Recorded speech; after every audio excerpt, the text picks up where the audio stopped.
ए दरगत हमारा जॉइन कोता महमूद बादिनी साहबा। जी महमूद बादिनी साहब, बहुत बहुत शुक्रिया अपना कीमती वक्त देने के लिए।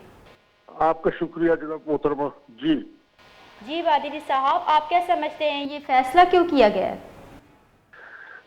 देखो, कल हमारे साथ इंतजामिया की मीटिंग हुई, रियासत की तरफ से इंतजामिया और बलूचिस्तान के ट्रांसपोर्टर, उसमें सिंध बलूचिस्तान के ट्रांसपोर्टर और कोयटा से पंजाब जाने वाली ट्रांसपोर्ट और हम खुद खसूसन कोयटा से तफ्तान रूट पे चलने वाली बस ट्रांसपोर्ट, तो इन का जो है उन्होंने मीटिंग बुलाया था। तो उन्होंने कहा कि मौजूदा सिचुएशन में जो है कि आप अपनी ट्रांसपोर्ट को कोशिश कर ले दिन की रोशनी में अपना सफर तय करें। तो उसमें हमारी कुछ तहफ़्फ़ुज़ात थी, हमने उनके सामने रख लिए।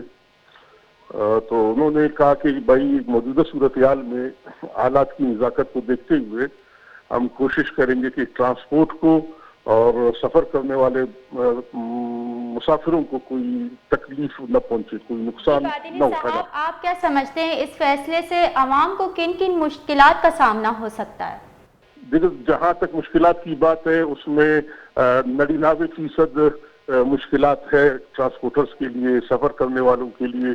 और जो हमारे अक्सर जो ट्रांसपोर्ट चलती है यहाँ पे नाइट में जो चलती है, यहाँ को शाम से रवाना होती है, फर्ज कर लो शाम के वक़्त से, तो वो दूसरे दिन सुबह इस्लामाबाद, लाहौर, मुल्तान और इसी तरह इस तरफ हमारे पाकिस्तान, कराची वगैरह वगैरह सुबह सवेरे वहाँ पहुँचती है।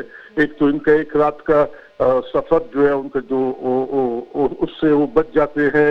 दूसरे उधर अगर रात के वक़्त वहाँ उनको उसी शहर में काम करना हो, 1-2 दिन ज़्यादा गुजारना पड़ता है उसको। जब कोई काम से कोई शख्स भी कहीं जाता है तो हर मुसाफिर अपनी सहूलियत को नज़र रखकर अपने रात के खर्चे से बचने तक का भी सोचता है इसमें।